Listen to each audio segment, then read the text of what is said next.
अभी गणेश जी विसर्जन हुए, गणेश जी को जल में विसर्जन किया, तो आपके मन में एक प्रश्न तो खड़ा होगा, आया तो होगा कि गणेश जी के 10 दिन तक बिठाओ, नित्य पूजन करो, ने पाठ करो, ने अर्चना करो, ने 10वें दिन इनके विसर्जन कर दो, और वो भी पानी में कर दो,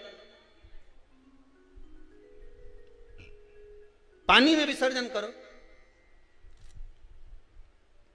तो ये कहां लिखा कि जल में विसर्जन करो?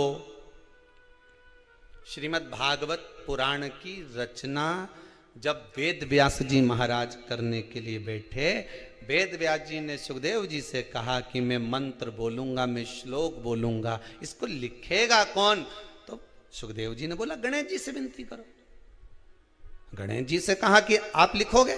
गणेश जी बोले मैं लिखने को तैयार हूं, पर बोलते बोलते तुम रुक गए तो मैंने भी लिखना छोड़ दूंगा, उसके बाद मैं भागवत को विराम दे दूंगा, मैं आगे नहीं लिखूंगा। अब वेद व्यास जी बड़े चक्कर में पड़ गए, क्या करें? तो गणेश जी से कहा मेरे श्लोकों में कुछ गड़बड़ी हो सकती है, उसमें से गलती को छांटना पड़ेगा, फिर लिखना पड़ेगा। कितना सुंदर संबोधन श्री वेद व्यास जी ने कहा कि मैं जो श्लोक बोलूंगा आपको लिखने के लिए है, उसमें मैं कुछ गलती करूंगा, उस गलती को छांटना है, तब श्लोक लिखना है। क्यों कहा वेद व्यास जी ने ये बात? गणेश जी भगवान है, वेद व्यास जी कहते हैं मैं तो संसारिक मनुष्य हूं ना, गलती तो कर सकता हूं।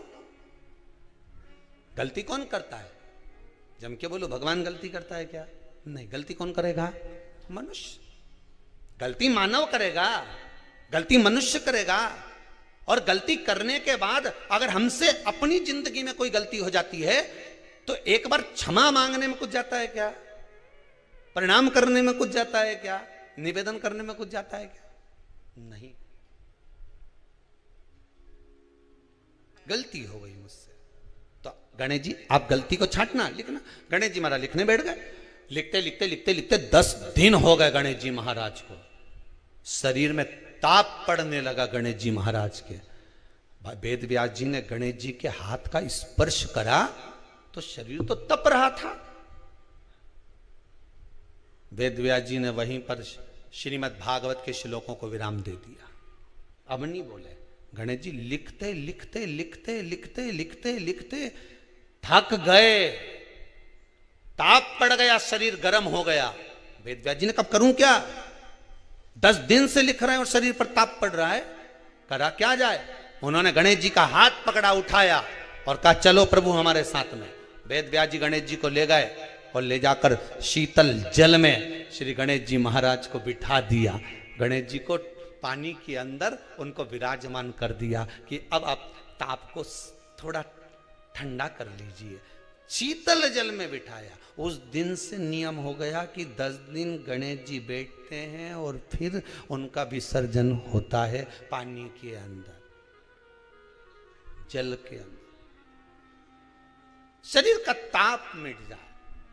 तो गणेश जी ने वचन दिया है वेद व्यास जी महाराज को, आपने मेरे ताप को मिटाने के लिए मुझे जल में बिठाया है।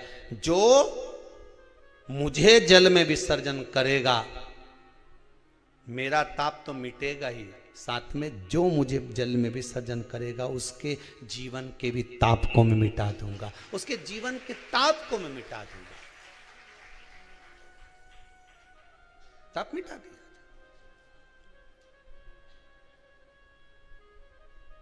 पर करो गणेश जी का विसर्जन, मना नहीं है हो, पर अच्छे से करो रे हो। अब मां छोरा छोरियों तो निशाना लगा है, वो हमारा गणेश जी जई दिया, वो हमारा सबसे आगे पहुंचा तो इधर वाला ने इधर से फेंका, हो गया। ये हमारे धर्म की हंसी उड़ा रहे हैं, ये हमारे धर्म की हंसी है।